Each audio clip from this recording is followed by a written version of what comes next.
డీసీసీలకు సంబంధించిన ఒక interesting matter బయటకు వచ్చింది. తెలంగాణ రాష్ట్ర వ్యాప్తంగా ఉన్నటువంటి డీసీసీలట బీఫామ్ల విషయంలో కొంత చేతివాటం చూపెట్టారనే ఒక వార్త వస్తుంది. దాంతోపాటు నేటి నుంచి డీసీసీ అధ్యక్షులకు శిక్షణా తరగతులు అని కూడా వార్త కనబడుతుంది. వీళ్ళకు అనంతగిరిలో ప్రారంభించనున్న సీఎం రేవంత్ రెడ్డి. రాష్ట్ర ముఖ్యమంత్రి రేవంత్ రెడ్డి గారికి ఒకటే విజ్ఞప్తి చేస్తున్నా, మీరు డీసీసీలకు ప్రజాదరణ ఎట్లా పొందాలనే శిక్షణతో పాటు మరి బీఫామ్లు ఇచ్చే విషయంలో కూడా ఎట్లా నడుచుకోవాలనే ఒక శిక్షణ కూడా ఇస్తే బాగుంటుంది. ఇక్కడ చూడరి, డీసీసీలు వసూలు రాజాలనే ఒక ఆర్టికల్ కనిపిస్తుంది. ఇది నిజంగా కొన్ని చోట్ల కనిపించింది కూడా. మున్సిపల్ ఎన్నికల్లో జిల్లా అధ్యక్షుల చేతివాటం, టికెట్ల కేటాయింపులో కమిషన్ల పర్వం, ఒక్కొక్కరి నుంచి 3 లక్షల వరకు డిమాండ్. అసలు క్షేత్రస్థాయిలో ప్రజాదరణ నాయకుడు ఎవడు, వానికి ఓట్లేసి గెలిపిస్తారా లేదా, ఒక సర్వే చేయించుకొని సర్వే ఆధారంగా మన దగ్గర డబ్బులు ఉన్నాయా లేవా అని ఆలోచన చేయకుండా సర్వే ఆధారంగా వాళ్ళకి టికెట్లు ఇస్తే గెలిచే అవకాశాలు ఎక్కువ ఉంటాయి. డబ్బులు ఉన్నోడే గెలుస్తాడంటే ప్రతిసారి కోట్లు కుమ్మరించినోడే గెలవాలి. అట్లా కాకుండా చాలా చోట్ల అసలు డబ్బులు లేకుండా కూడా గెలుస్తూ ఉంటారు. ఎందుకు? వానికి ఉన్నటువంటి పలుకుబడి, మంచి ముచ్చట, వానికి అంటే మంచి పేరు ఉన్నది కాబట్టి వాడు గెలుస్తాడు అట్లా. సో వీళ్ళు కూడా సర్వే చేయించి వీలైతే ప్రభుత్వ పార్టీ ఫండ్లు ఇచ్చిందా లేదా భగవంతుడి కనుక చాలా వరకు మన మున్సిపాలిటీలలో ఆ పార్టీ ఫండ్లు ఎవరికి ఏ క్యాండిడేట్ల దగ్గర కూడా రాలేదు.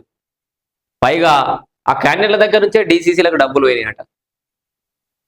ఇది ఒక్క పార్టీ విషయం కాదు. ఇది ఇప్పుడు ఇక్కడ డీసీసీలో రాసిందని కాదు, అన్ని పార్టీలలో భాగవతం తతంగా ఇట్లే ఉంటుంది. కింది స్థాయిలో క్షేత్రస్థాయిలో ప్రజాక్షేత్రంలో కొట్లాడేటువంటి నాయకుడికి దాకా అధిష్టానం నుంచి ఏం చేరాయి. ఇగో డీసీసీలు వసూలు రాజాలు, మున్సిపల్ ఎన్నికల్లో జిల్లా అధ్యక్షుల చేతివాటం, టికెట్ల కేటాయింపులో కమిషన్ల పర్వమట, ఒక్కొక్కరి నుంచి 3 లక్షల వరకు డిమాండ్ అట. ఇవ్వని అభ్యర్థులకు బెదిరింపులు, చివరి రోజు వరకు సతాయింపులు, ఫిర్యాదు చేసేందుకు రెడీ అవుతున్న బాధితులు. వీళ్ళు ఫిర్యాదు చేయరు, ఏదో ఒకటి పాపం, ఎందుకంటే మంచికో చెడుకో అదే పార్టీలో వాడు ఏడవాలగా అని చెప్పి చాలా మంది ఫిర్యాదు చేయకపోవచ్చు, ఫిర్యాదు చేయడానికి రెడీ కాకపోవచ్చు. కానీ చివరి రోజు దాకా ఇక నామినేషన్లు విత్డ్రా అయ్యేదాకా కూడా బీఫామ్ సబ్మిట్ చేయకపోవడం, అదొక రాజకీయ వ్యూహం లాగా ఫీల్ కావడం, ముందే క్యాండిడేట్ అనౌన్స్ చేసి బీఫామ్ చేతులు పెడితే అన్ని సర్దుకుంటాయి. మారుతూనే ఉంటాడు. చివరి రోజు నువ్వు బీఫామ్ ఇచ్చినా దుంకేటోడు దుంకుతూనే ఉంటాడు, వేరేటోడిని సపోర్ట్ చేసి సపోర్టింగ్గా తిరిగేటోడు తిరుగుతూనే ఉంటాడు, ప్రచారం చేస్తూనే ఉంటాడు. క్యాండిడేట్ను, ప్రజాదరణ ఉన్న క్యాండిడేట్ని, ఇక్కడ ఒక ఎగ్జాంపుల్ చెప్తా. ఒక్కొక్కరిని ఓటుకు కూడా 5,000 ఇచ్చినా వాడు నమ్మరు జనాలు, వాళ్ళ దగ్గర తీసుకుంటారు. ఓటుకు 500 ఇచ్చిన వాడు నమ్ముతారు.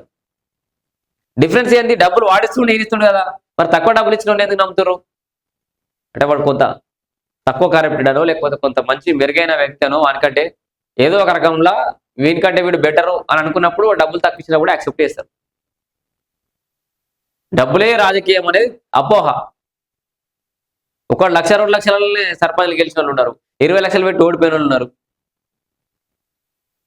ఇటీవల జరిగిన మున్సిపల్ ఎన్నికల్లో అధికార పార్టీకి చెందిన కొందరు జిల్లా అధ్యక్షులు వ్యవహరించిన తీరు ఇప్పుడు పార్టీలో చర్చనీయాంశంగా మారింది. ఎన్నికల బరిలో నిలిచిన అభ్యర్థులకు బీఫామ్స్ ఇచ్చేందుకు భారీగా వసూలు చేశారనే ప్రచారం జరుగుతున్నది. ముఖ్యంగా ఉత్తర తెలంగాణలోని 2-3 మున్సిపల్ కార్పొరేషన్లో 3 లక్షల వరకు వసూలు చేసినట్టు తెలుస్తుండగా, దక్షిణ తెలంగాణలోని జిల్లాల్లోనూ 2 లక్షల వరకు రేట్ ఫిక్స్ చేసి మరి వసూలు చేసినట్టు. ఉత్తర తెలంగాణ, దక్షిణ తెలంగాణని ఉత్తుత్తోళ్ళు డీసీసీ లేడెడ్ ఉన్నారో వాళ్ళంతా లక్షలలో వసూలు చేసుకున్నారు ఆల్రెడీ కొన్ని జాగాలలో. అటు బీఆర్ఎస్ పార్టీల పరిస్థితి అట్లే ఉండొచ్చు, బీజేపీల పరిస్థితి అట్లే ఉండొచ్చు.